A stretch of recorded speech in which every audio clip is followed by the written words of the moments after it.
जीवन बगिया ऐसी उलझी फूलोगे कम, कांटे ज्यादा सिमटा जीवन, डूबी सांसें आना है तो अब भी आजा। यदि आपने अभी तक तीसरे प्रवचन का पिछला अध्याय नहीं देखा है तो कृपया करके पिछला अध्याय देखें, तभी आप इस अध्याय पाप और पुण्य में अंतर को समझ सकेंगे। ऋषि कहता है, विद्या उस प्रक्रिया का नाम है, उस विधि का जिससे मैं गलता बिसर जाता नहीं बनता, मैं न रह जाता और एक घड़ी आती है कि अहंकार नहीं होता, केवल आत्मा रह जाती है। केवल होना आत्मा रह जाती है, केवल होना रह जाता है। उसे धर्म कहें, उस विद्या को योग कहें, ध्यान कहें, प्रार्थना कहें, पूजा कहें, कोई भी नाम दें, 1000 नाम दिए गए हैं संसार में से, लेकिन विद्या का सार सूत्र एक ही है, घटानी है। वह घटना जहाँ आप तो बच जाएं लेकिन आप न बचें, जहाँ चेतना तो बच जाए लेकिन चेतना के बीच में कोई मैं की घोषणा करने वाला केंद्र न हो। आप बच जाएं लेकिन आपा न बचे। किसी भी द्वार से और किसी भी मार्ग से मैं अपने को खो पाऊँ का अर्थ है सो जाऊँ, नहीं खो पाऊँ का अर्थ है विस्मरण हो जाऊँ, नहीं खो पाऊँ का अर्थ है भूल जाऊँ अपने को, नहीं खो पाऊँ का अर्थ है बचूं पूरी तरह जागा होश में भरा स्मरण पूर्वक, फिर भी मैं न बचूं, वही बच जाए जिसके साथ में का कोई भी जोड़ नहीं है।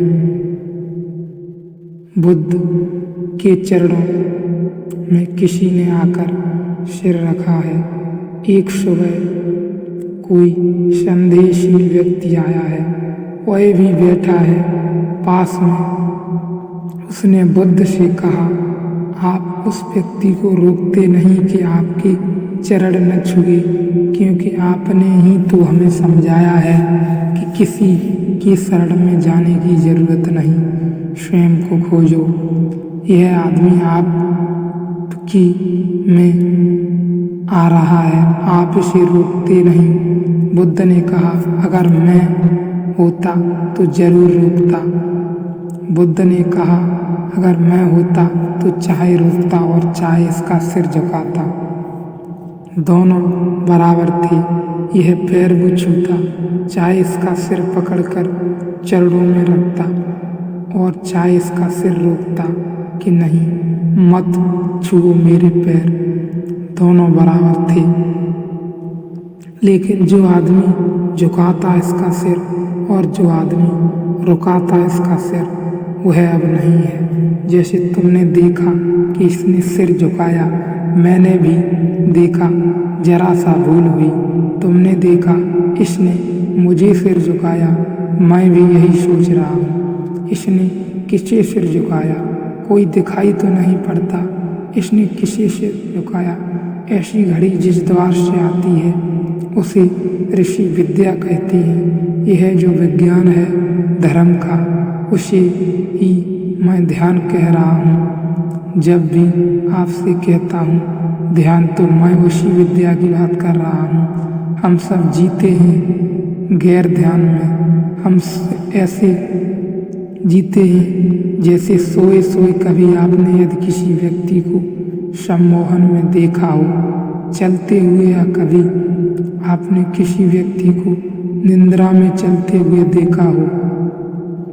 बहुत लोग रात नींद में उठते हैं और चलते हैं। आप में भी यहाँ बहुत लोग होंगे, क्योंकि 100 में से कम 7 लोग नींद में चल सकते हैं। कम से कम 7, पर उसको पता भी नहीं चलता कि वह चल फिर कर वापस सो जाता है, आंखें खोलकर चल लेता है।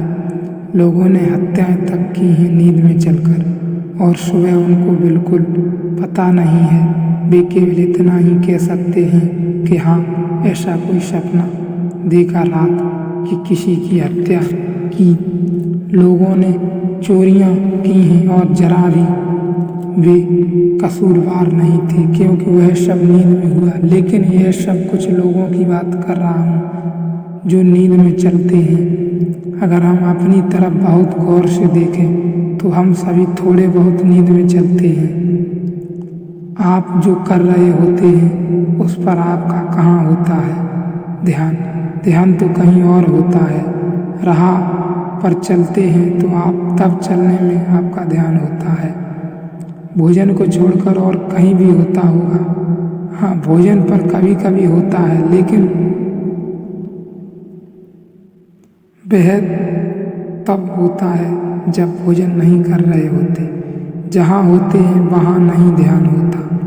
तो क्या होता होगा जहाँ आप होते हैं? जब ध्यान नहीं होता वहाँ नींद होती है। उसी नींद में सब दर्द होते हैं। जब आपने किसी पर क्रोध किया है तो आपने ख्याल किया कि आपका ध्यान कहाँ था, क्योंकि ध्यान होता तो क्रोध करना संभव है। ध्यान और क्रोध का कोई मेल ही नहीं बैठता।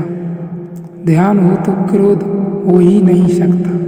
क्रोध होने के लिए नींद जरूरी है, नशा जरूरी है। इसीलिए तो आदमी क्रोध के बाद पछताता ही है, कहता है कि कैसे मैंने किया और क्यों किया, क्या सार था, इसी ने किया है। और ऐसा भी नहीं कि पहली दफे किया है, ऐसा भी नहीं कि पहले बार ही पछता रहा है, बहुत बार पहले ही पछताया है। ऐसे ही क्रोध किया है और हर बार यही सोचा है कि क्यों किया, क्या सार था, फिर किया क्यों अगर सार नहीं था। यह आदमी मौजूद ही नहीं था। यह तो जब क्रोध चला गया तब वे वापस आए हैं। ये थे नहीं तब हो गया, जब लौटे तो पछता रहे हैं। लेकिन अब पछताने से कोई फायदा नहीं। अब कोई भी अर्थ नहीं है, अब कोई भी सार नहीं है। कुछ चीजें ध्यान से ही हो सकती हैं, ध्यान से भी नहीं हो सकती। असल में जिसे पाप कहा है जानने वालों ने, उसे ही पाप कहा है। जो ध्यान पूर्वक नहीं हो सकता, पाप का यही परिभाषा है कि जो ध्यान पूर्वक न हो सके वह पाप है, और जो ध्यान पूर्वक हो सके वह पुण्य है। ध्यान पूर्वक चोरी ही नहीं हो सकती, और ध्यान पूर्वक हत्या नहीं की जा सकती, और ध्यान पूर्वक क्रोध नहीं हो सकता। लेकिन ध्यान पूर्वक करुणा हो सकती है, ध्यान पूर्वक प्रेम हो सकता है। ध्यान पूर्वक जो भी हो सकता है वह सब धर्म है और पुण्य है। जो ध्यान पूर्वक ही हो न सके, जिसके लिए नींद तत्व अनिवार्य हो, जो नींद में ही फल सकता हो, वही पाप है। जो हम ध्यान में चीतने नहीं कभी ध्यान पूर्वक करने बैठते हैं तो वहाँ भी नींद